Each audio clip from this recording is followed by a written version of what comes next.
मराठा आंदोलक मुंबईतून निघून गेल्यानंतर पोलिसांनी आता आंदोलकांवर गुन्हे दाखल करण्यास सुरुवात केली आहे। बेकायदेशीरपणे गर्दी जमवणे, वाहतुकीस अडथळा करणे, सार्वजनिक मालमत्तांचं नुकसान प्रकरणी 9 गुन्हे दाखल करण्यात आले।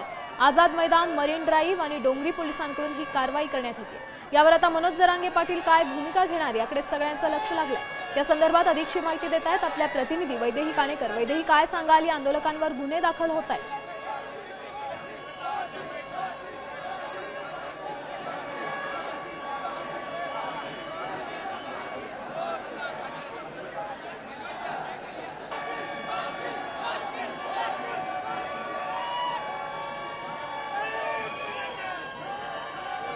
आपण पाहू शकतोय, खरं तर ही महत्त्वाची बातमी आहे, कारण आंदोलकांवर गुन्हे दाखल झाल्यानंतर मनोज जरांगे पाटील काय भूमिका घेतात ते पाहणं महत्त्वाचं आहे। मरीन ड्राईव्ह आणि डोंगरी पोलीस ठाण्यात हे गुन्हे दाखल करण्यात येत आहेत।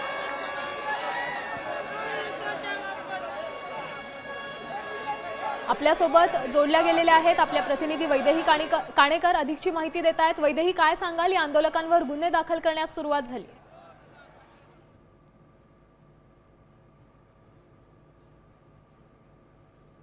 हे 9 गुन्हे दाखल करण्यात आलेले आहेत आणि या 9 गुन्ह्यामध्ये सार्वजनिक मालमत्तांचं नुकसान करणे, बेकायदेशीर जमाव करणे, त्याप्रमाणे रस्ता अडवणे अशा विविध गुन्ह्यांचा खरं तर समावेश आहे आणि तब्बल 9 गुन्हे जे आहेत ते दाखल करण्यात आलेले आहेत। वेगवेगळ्या पोलीस स्थानकांमध्ये हे गुन्हे दाखल करण्यात आलेले आहेत आणि अज्ञातांविरुद्ध 6 गुन्हा जो आहे तो दाखल करण्यात आलेला आहे।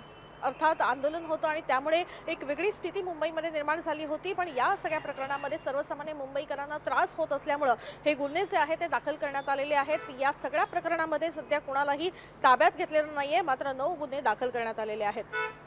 नक्कीच धन्यवाद वैदेही, दिलेल्या या सविस्तर माहितीसाठी। आपण पाहू शकतोय, आंदोलकांवर 9 गुन्हे दाखल करण्यात आले। आता isakal.com आहे देशातील नंबर 1 ची मराठी न्यूज वेबसाईट। प्रत्येक अपडेटसाठी isakal.com ला नक्की भेट द्या।